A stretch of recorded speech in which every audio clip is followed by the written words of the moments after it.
maalintaas asagu waxay u ahayd maalin aad iyo aad u adag. Maalinkii oo dhan ayuu baddana joogay, kalluunna raadinayay. Laakiin kalluunkii markii uu soo helay muxuu la kulmay?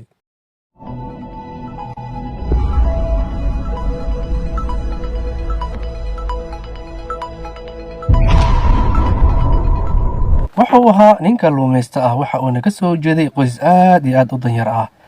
waxa uuna ku maareyn jiray noloshiisa waxii oo maalinkaas uu badda ka soo helo.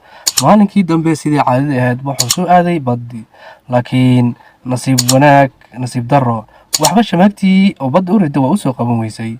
kadib ilaahay ayuu baryey, isaga oo u dan sheegtay kana baryey in uu malay fiican oo maanta soo siiyo. kadibna waxa uu ku noqday baddii, waxa u tuurtay shamaagtiisii, waxa uuna soo helay malay aad iyo aad u weyn. waxa isagoo faraxsan ayuu waxa uu soo aaday xaggii iyo suuqii ayuu soo aaday. intii uusan suuqa soo aadin waxaa jiray nin boqor ah oo dadka xoogo aan u aaba yeelin.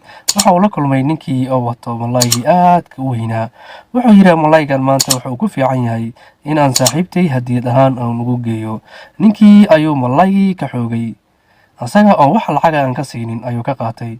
ninkiina awood oo isaga celiyo ama uusan kula dirira ma uusan lahayn, oo ilaah unbuu baryey. ilaahayuu waa u jeedaa maanta waxau i tusay awooddiisa, iyo adigana awooddaada tus, quwaddaada i tus. ninkii markii uu malaygii qaatay oo la tagay meeshii u socday, intii uusan guddoonsiin gabadhii oo ugu talagalay intuu siin, ayaa malaygii waxa uu ka qaniinay meydka ahaa, waxa uu ka qaniinay suulka ayuu ka qaniinay. boqorkii aad iyo aad ayuu ula yaabay qaniinyada, waxay ahayd mid aad iyo aad u xanuun badan. habeenkii boqorkii waa uu ka seexan waayey xanuunkii qaniinyada oo malayga u geystay. fartii oo suulka ka qaniinay ayaa hurguntay. waxaa la geeyey dhakhtar. waxaa la yidhahda suulkan kaankara ayuu qaaday, waa in la jaraa. waxaa laga jaray suulkii ayaa laga jaray. waa la joogay haddana oo xanuunkii waa uu deyn waayey, oo calaacashii oo dhan ayaa xanuuntay. waxa uu ku noqday dhakhtarkii. waxaa la yidhi xanuunkan waa u gudbay, waxaana laga jaray gacanta. calaacashi inta hore ayaa laga jaray, laakiin xanuunkii ma uusan dayn. meeshiisii ayuu ka sii waday, oo gacantii dhan dhudhanka wixii ka hooseeya dhan ayaa xanuunaysay.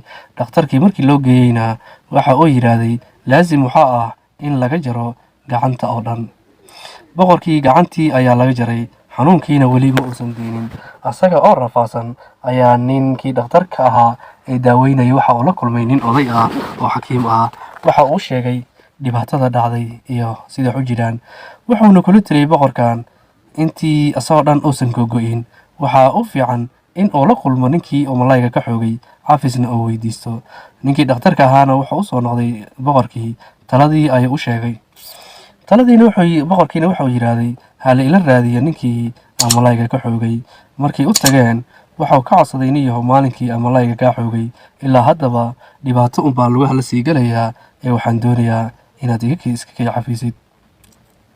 ninkii masaakiinka ahaa nin wuxuu ahaa iska beer jilacsan, wuu iska cafiyey. laakiin waxaa la yidhi nin yahow ninkan maxaa ku samaysay? wuxuu yidhi aniga wax kale kuma aan samaynin, ilaahay uun baan baryey. ilaahayow waxaan idhi ninkan awooddiisa u i tusay, adigana awooddaada tus. ilaahayna wuu iga aqbalay. sidaas ayaana boqorkii xubnihii kale uga badbaadeen. qisadan markaa maxaynu ka fahmaynaa? nebiga calayhi salaatu wasalaam wuxuu yidhaahday qofka la dulmiyey ducadiisa iska ilaaliya, oo habaarkiisa waa la aqbalaa qofka la dulmiyey. mar walbana waxaa wanaagsan in aadan ummadda u awood sheegan. ilaahay ayaa kaa awood badan, awooddiisa saraysaa. halkaas ayayna maanta qisadeennii aanan ku soo gabagabaynaynaa. wabillaahi towfiiq, wassalaamu calaykum waraxmatullaahi tacaala wabarakaatu.